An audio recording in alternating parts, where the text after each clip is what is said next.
جئنا للدعوة لله رب العالمين للہ والصلاة والسلام علی رسول اللہ اما بعد۔ آج کی مجلس میں سورۃ الناس کا عام فہم انداز میں معنی، مفہوم اور مختصر تفسیر بیان کریں گے۔ یہ ہمارا نیا سلسلہ ہے درس تفسیر میں۔ ایک وہ ہمارا دورہ ہے جو تخصصاتی مطالعہ ہے، جس میں ہم ایک ایک قرآن کریم کی تفسیر پر اپنے طلبہ و طالبات کو 100 کتب تفسیر کا مطالعہ کرنے کی توجہ دلاتے ہیں، اور وہ کر رہے ہیں الحمدللہ۔ وہ سلسلہ الگ ہے۔ یہ سلسلہ عوام کے لیے، عام مسلمانوں کے لیے جو دینی علوم نہیں پڑھے ہوئے، کم از کم قرآن کریم کی وہ چھوٹی چھوٹی صورتیں جو ہم روزانہ اپنی نمازوں میں پڑھتے ہیں، ہمیں ان کے معنی، مفہوم اور تفسیر کا ضرور پتہ ہو۔ اللہ اکبر۔ فائدہ کیا ہوگا؟ ہماری نمازوں کے اندر خشوع و خضوع پیدا ہوگا۔ ہمیں قرآن کریم کے فہم جب آئے گا تبھی ہم تدبر، غور و فکر کر سکیں گے۔ عبادت میں لذت آئے گی، قرآن و سنت کے انسان قریب ہوتا ہے۔ اللہ اکبر۔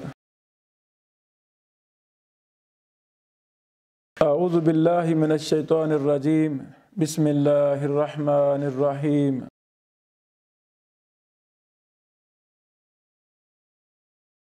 قل اعوذ برب الناس۔ قل کہہ دیجئے۔ جہاں بھی قرآن کریم میں لفظ قل 2 نقطوں والا قاف آتا ہے، آگے لام ہے، قل، تو اس کا معنی ہے کہہ دیجئے۔ اللہ رب العالمین اپنے پیارے محبوب سیدنا محمد رسول اللہ صلی اللہ علیہ وسلم کو مخاطب فرما رہے ہیں، اور پھر اس میں قیامت تک آنے والے لوگ بھی شامل ہیں، یعنی قل اس کے اول مخاطب اور پورے قرآن کے اول مخاطب محمد رسول اللہ صلی اللہ علیہ وسلم ہیں، پھر صحابہ کرام، پھر تابعین، پھر محدثین، پھر قیامت تک کے لوگ، پوری کائنات کے لوگ اس سے مراد ہیں۔ قل کہہ دیجئے، اعوذ میں پناہ میں آتا ہوں، میں پناہ پکڑتا ہوں، برب الناس لوگوں کے رب کی۔ سورۃ الفلق میں بھی ہم نے کچھ تفصیل بیان کی تھی۔ جس چیز کا ڈر ہو، اس چیز کے ڈر سے بچنے کے لیے انسان کسی کی طرف بھاگتا ہے، پناہ مل جائے، عارضی پناہ مل جائے، اور اصل حقیقی پناہ اللہ رب العالمین کی پناہ ہے۔ خوش قسمت ہے وہ انسان جس کو اللہ رب العالمین نے پناہ دے دی۔ میرے اور آپ کے ہزاروں دشمن ہیں، شیطان ہمارا دشمن ہے، حاسدین ہمارے دشمن ہیں۔ ہو سکتا ہے جس شعبہ کے ساتھ آپ تعلق رکھتے ہیں، اسی شعبہ کے لوگ آپ کے دائیں بائیں آپ کے دشمن ہیں۔ رشتہ داروں میں ہو سکتے ہیں جو ہمارے اور آپ کے دشمن ہوں۔ ہم عصر، المعاصرہ کالمنافرہ، ہم عصر، یہ بھی ایک دوسرے کے خلاف ہو سکتے ہیں۔ اللہ اکبر، اللہ اکبر۔ یعنی ہزاروں دشمن ہمارے دائیں بائیں ہیں، تو ہمیں تو ہمہ وقت، ہر وقت اللہ رب العالمین کی پناہ چاہیے۔ اللہ تعالی ہمیں اپنی پناہ میں رکھے تاکہ ہماری شیطانوں سے، انسانوں سے، جنوں سے، دشمنوں سے، حاسدین سے، منافقین سے، 2 نمبر لوگوں سے، چوروں سے، ڈاکوؤں سے اللہ ہماری حفاظت فرمائے۔ قل اعوذ برب الناس، کہہ دیجئے میں لوگوں کے پروردگار کی پناہ میں آتا ہوں، لوگوں کے رب کی پناہ میں آتا ہوں۔ یہاں مفسرین نے ایک نقطہ بھی بیان کیا ہے، وہ یہ ہے چونکہ لوگوں کی طرف سے ہی سارے نقصانات اور چیزیں آتی ہیں، لوگوں میں سے دشمن ہیں بہت زیادہ، تو جب اللہ رب العالمین ہمیں اپنی پناہ دے دے گا تو پھر لوگوں کا رب ہمیں محفوظ کر۔ اللہ اکبر۔ مالک الناس، لوگوں کے مالک کی، اے اللہ جو انسان میرے خلاف یا کسی بھی مسلمان کے خلاف بہتان لگا رہا ہے، فتنہ کھڑا کر رہا ہے، فساد کھڑا کر رہا ہے، شیطان کے پیچھے لگا ہوا ہے، قتل کرنا چاہتا ہے، اے اللہ ہم تیری پناہ میں آتے ہیں کیونکہ تو لوگوں کا رب ہے، تو لوگوں کا مالک ہے، ان کی شر سے ہمیں محفوظ فرما لے، ان کے ذہن کو تبدیل کر دے، ان کے ذہن سے ہماری بات ختم کر دے۔ اللہ اکبر، اللہ اکبر۔ الہ الناس، لوگوں کے معبود کی پناہ میں، اللہ اکبر۔ اب تو غور کرنا ہے، برب الناس، مالک الناس، الہ الناس، برب الناس، مالک الناس، الہ الناس، توحید کی تینوں قسمیں آ گئی ہیں، توحید الوہیت، توحید ربوبیت، توحید اسماء و صفات۔ مالک الناس یہ اللہ کی صفت ہے، اللہ اکبر۔ یعنی قرآن کریم کی آخری صورت میں انسان، سورۃ الفلق میں بھی، سورۃ الناس میں بھی، ان دونوں صورتوں میں انسان اللہ رب العالمین کی تینوں توحید کی اقسام کے ساتھ اللہ تعالیٰ کو پکارتا ہے، اللہ اکبر۔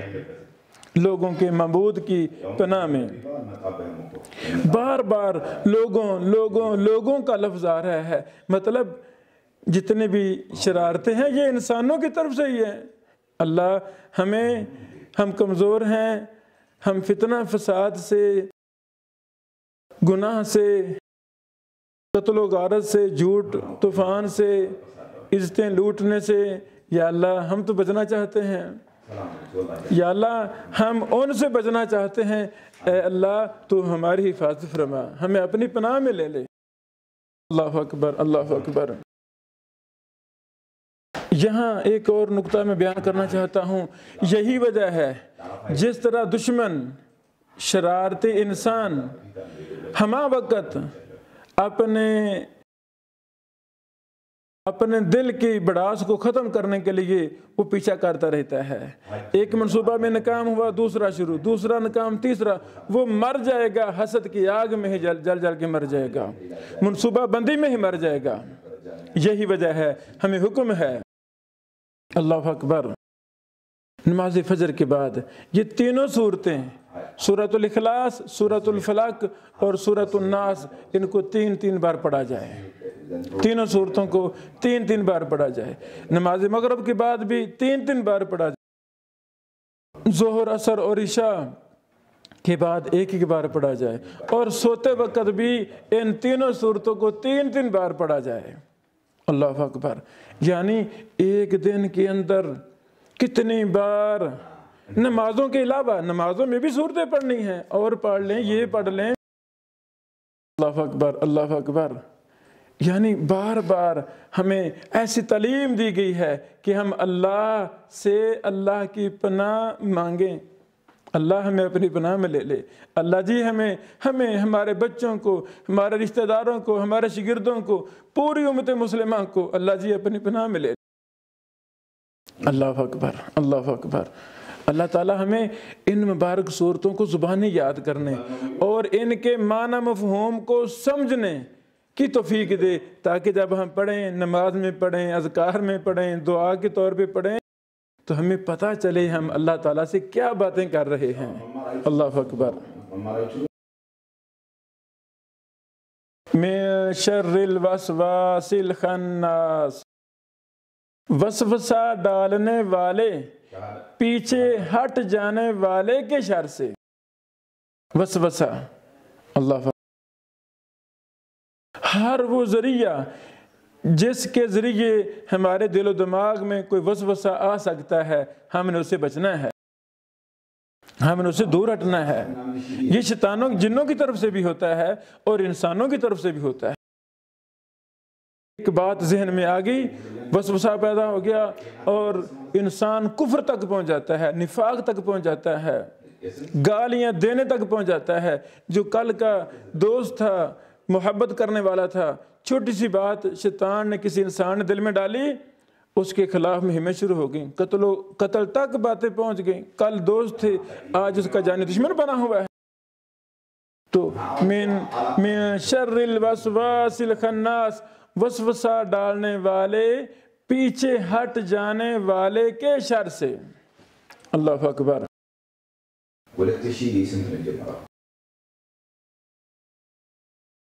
اللہ اکبر۔ پیچھے ہٹ جانا، وسوسہ کا اصل معنی وہ ہلکی یا دبی ہوئی حرکت یا آواز ہے جو عام طور پر انسان محسوس نہیں کرتا۔ وہ کیڑی جب جسم پر چلتی ہے تو کچھ نہ کچھ محسوس ہو جاتا ہے، لیکن وسوسہ محسوس ہوتا ہی نہیں۔ اللہ اکبر، اللہ اکبر۔ اس سے مراد وہ بات بھی ہوتی ہے جو بالکل آہستہ آواز سے کسی کے کان میں کہی جائے اور صرف اسی کو سنائی دے، اور وہ بھی جو آواز کے بغیر کسی کے دل میں ڈال دی جائے۔ وسوسہ کے لیے بات ہونا ضروری نہیں ہے، بس دیکھا کسی نے اشارہ کر دیا، شیطان نے ایسی بات دل میں ڈال دی۔ اللہ اکبر۔ ایک سیکنڈ میں یہاں ہے انسان، دوسرے سیکنڈ میں امریکہ پہنچ جائے گا، تیسرے سیکنڈ میں پتہ نہیں کہاں سے کہاں پہنچ جاتا ہے۔ تو ہم